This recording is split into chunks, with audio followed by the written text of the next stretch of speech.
ঈদ মুবারক, ঈদ মুবারক, ঈদ মুবারক।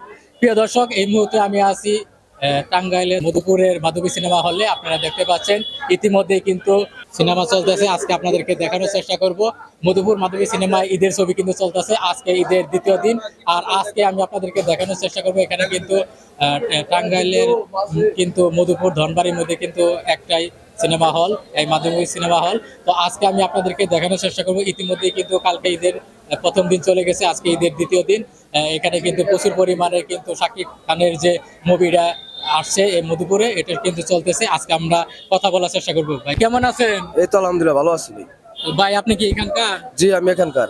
এখানকার স্টাফ নাকি? আমি এখানে স্টাফ বিক্রি করতেছি 10 বছর ধরে। 10 বছর ধরে। জি তো এখানে কেমন আজকে ভিড় ছিল না কালকে কেমন ছিল ভিড়, মানে যদি মানে শুরু মানে ঈদের দিন শুরু থেকেই শুরু থেকে? মানে এরকম ছবি মানে একভাবেই চলতেছে, মানে এটা ধারণার বাইরে। আমি যতদিন ধরে ডিউটি করি 8-10 বছর ধরে, মানে এরকম লোক আর এরকম দর্শক আমি কোনোদিনও দেখতে পারি নাই। মানে আমার বয়সে যতদিন ডিউটি করি, তাতে এই বরবাদ সাকিব যে বরবাদ করছে, তাতে মনে করেন যে এরকম ছবি যদি বাংলাদেশে চলে তাহলে মনে করেন চলচ্চিত্র জায়গায় তুলতে পারবো সাকিব।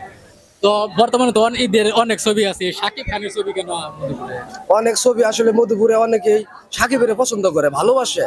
এরা সাকিবিয়ান, মানে এরা সাকিবের ফ্যান, মানে এরা সাকিব ছাড়া আর কোনো কিছু আশা করে না। মানে এরকম একটা মানে অবস্থায় মধুপুরের মানুষ। তো তাতে কালকে সারাদিন কেমন ছিল লোক সংখ্যা? কালকে সারাদিন মানে হাউসফুল গেছে ভিতরে। মানে কোনো অবস্থানে কোনো লোক বসানো যাইছে না, মানে একটা লোক মানে বসানো এরকম কোনো সিচুয়েশন আসছিল না আমাদের। হাউসফুল নিচে উপরে সব। আজকে কেমন দেখতেছেন আপনারা? আজকে কেমন বলতে আজকে কালকের চেয়ে তো বেশি, মানে হ্যাঁ লোক দর্শক ঘুরা ঘুরা যাইতেছে, এটি আবার আসতেছে, আবার ঘুরা যাইতেছে আসতেছে, মানে এরকম একটা পরিস্থিতি। টিকিট কেমন আজকে? টিকিট টিকিট আপনার আজকে থেকে অনেক বেশি গেছে কি রে। অনেক লোক মানে ফুলের বইও দেখতেছে, ঢালার মধ্যে বইও দেখতেছে, মানে সিট ছাড়াই দেখবো। আমরা বলে সিট নাই, হারা বলে সিট লাগবো না, আমরা যেভাবে পারি আমরা ওইভাবেই দেখবো। হ্যাঁ তো এখানে বেশিরভাগ দেখা গেছে সাকিবিয়ান ভক্ত, অনেকগুলো ছবির মধ্যে যেহেতু মধুপুরে চলে। হল তো ধনবাড়ি মধুপুর মিলে একটাই? একটাই ধনবাড়ি মধুপুর মিলে একটাই। এটা হলো মাধবী হল একটাই। মানে এই মুভিটা মানে এরকম সিচুয়েশন করছে দর্শকের কাছে শুনি আমরা, মানে এরকম মুভি আর মনে করেন যে এভেলেবেল চাইতেছে। মানে সাকিব জানি এভাবে ছবি করেই যায় মানে এর চাইতে পরবর্তী আরো 100 নেবো জন। মনে করেন সাকিব যে ছবিগুলো করতেছে আমরা তার কাছে আরো বেশি আশা করি যে আরো হিরো ছবি আমাদের বাংলাদেশটা আরো এগিয়ে নিয়ে যায় এই ছবি করে। এই হলে কতদিন চলবে মুভি? এই হলে যে ছবি আর যে মানুষের ঢল দেখা যাচ্ছে, তাতে আমার মনে হয় মিনিমাম আরো 1-1.5 মাস চলবে। মানে এরকম একটা প্রতিশোধ সিনেমা নামাইতেই দিব না। বর্তমানে তো হলের সংখ্যা অনেক কম, যেহেতু মধুপুরে ধনবাড়ি তাছাড়া ঘাটালের পাশে মনে হয় একটা হলই আছে।